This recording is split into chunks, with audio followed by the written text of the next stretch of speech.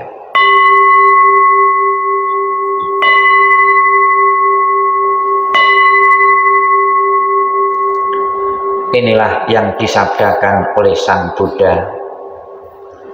Demikianlah mereka yang berbelas kasih, memberikan kerabatnya minuman dan makanan murni yang berlimpah tepat pada waktunya. Semoga ini semua menjadi milik para kerabat. Semoga mereka berbahagia. Dan setelah mereka berkumpul di sana, para kerabat yang telah meninggal pun berkumpul. Mereka bergembira sepenuhnya akan makanan dan minuman yang berlimpah ruah. Semoga para kerabat kalian berusia panjang. Mereka lah yang menyebabkan kita memperoleh keuntungan ini. Penghormatan telah diberikan kepada kita. Tiada pemberi tanpa pahala. Karena di sana tiada pertanian dan tiada peternakan, tiada perdagangan, tiada transaksi jual beli dengan uang. Maka dengan pemberian dari sini, mereka yang telah meninggal dapat hidup di sana. Bagaikan air di bukit mengalir menuju ke bawah, demikianlah pemberian yang telah diberikan dari sini bermanfaat bagi mereka yang telah meninggal. Bagaikan sungai-sungai yang penuh dapat mengalir memenuhi lautan, demikianlah pemberian yang telah diberikan dari sini bermanfaat bagi mereka yang telah meninggal. Persembahan yang telah diberikan guna menopang sangga ini sesungguhnya demi kepentingannya akan menimbulkan manfaat untuk waktu yang lama. Kewajiban kerabat yang telah diterangkan ini adalah penghormatan yang telah dilakukan dengan sempurna kepada mereka yang telah meninggal, kekuatan yang telah dicapai, dan pahala besar yang telah kalian capai. Sabbe sarta bawantu sukitata, semoga semua makhluk hidup berbahagia dan sejahtera. Sikap hening, sikap merenung selesai. Sadu, sadu, sadu. Namo Buddhaya. Keluarga besar almarhumah Ibu Ting Gyok Siang,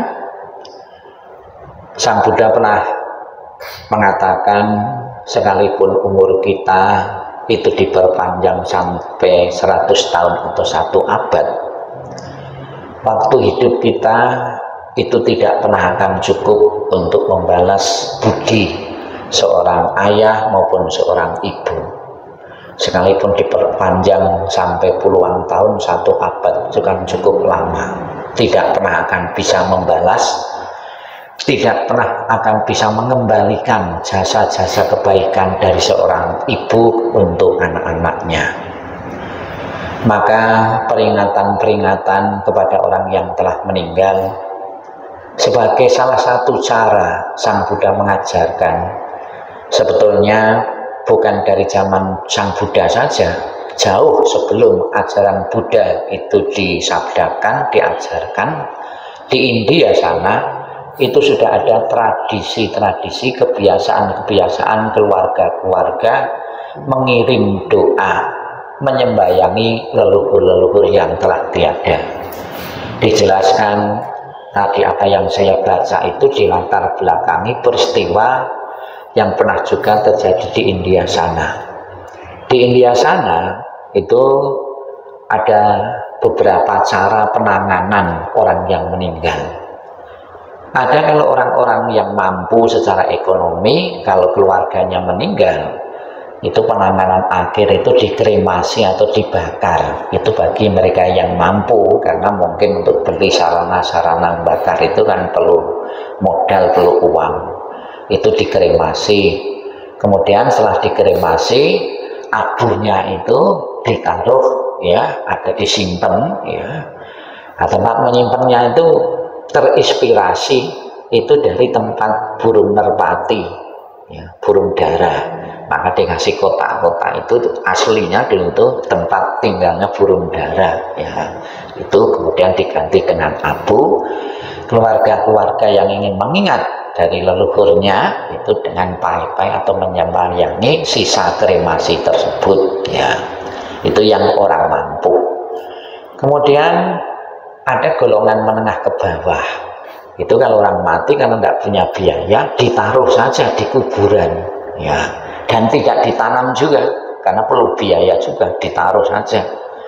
Nah, di Indonesia juga ada itu di Trumyan ya, itu tidak dikubur ya, tapi ditaruh di situ saja.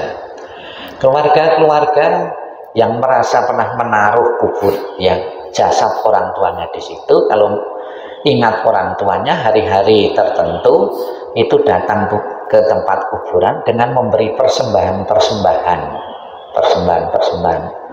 Kebetulan di situ di tempat kuburan itu ada beberapa biku yang latihan keras, namanya biku Dutangga.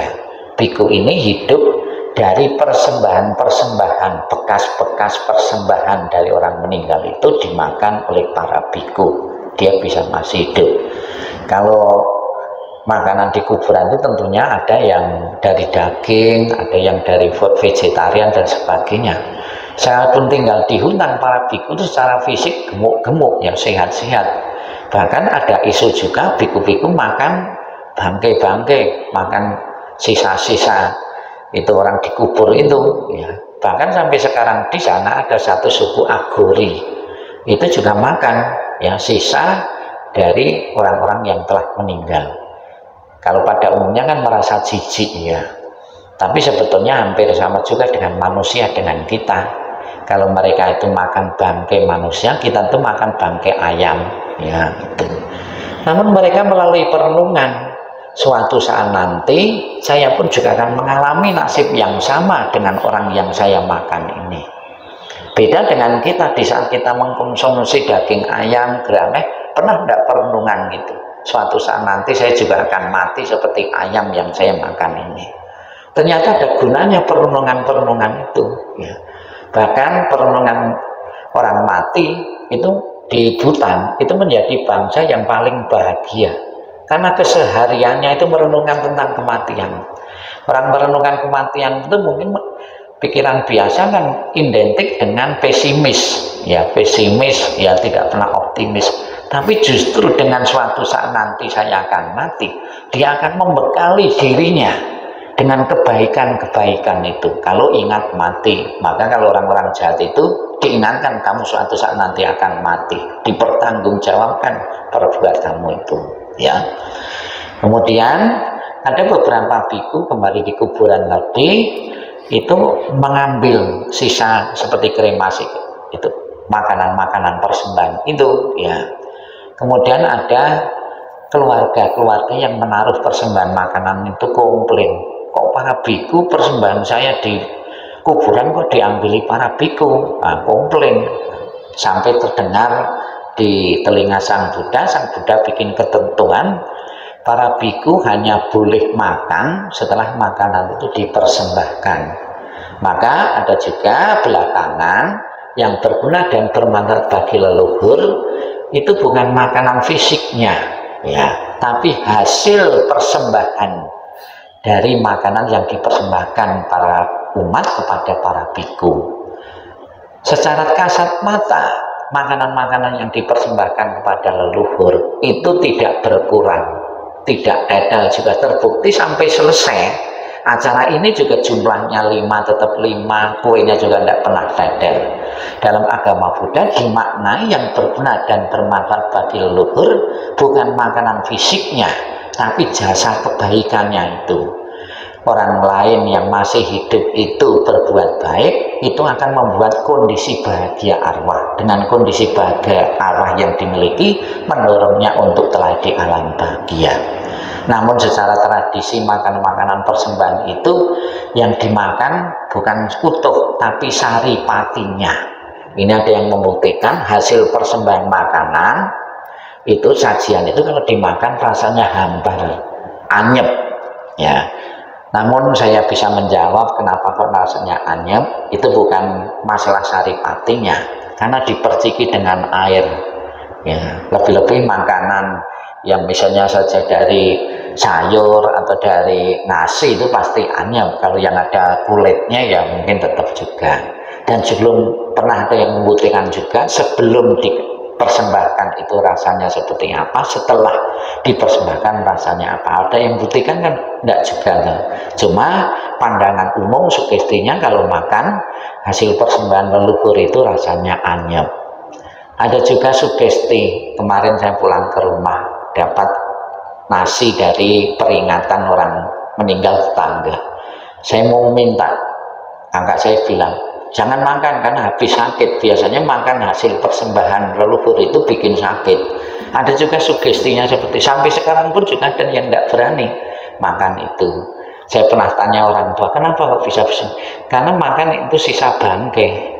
Ya maksudnya orang mati kan sudah meninggal, itu sisa bangkai kan tidak sehat untuk tubuh. Di dunia kesehatan itu pernah ada juga yang meneliti kenapa kok bisa bikin sakit. Mungkin ada beberapa yang betul sakit itu, yang lebih-lebih sakit parah itu tidak boleh makan hasil persembahan leluhur itu. Itulah sugesti. Jadi kalau ketakutan sudah ada duluan makan itu, ya itu dikatakan itu dari leluhur. Pada kesempatan pagi hari ini sebagai tanda bakti dan hormat kepada orang tua yang telah tiada, mengirim doa mengadakan peringatan.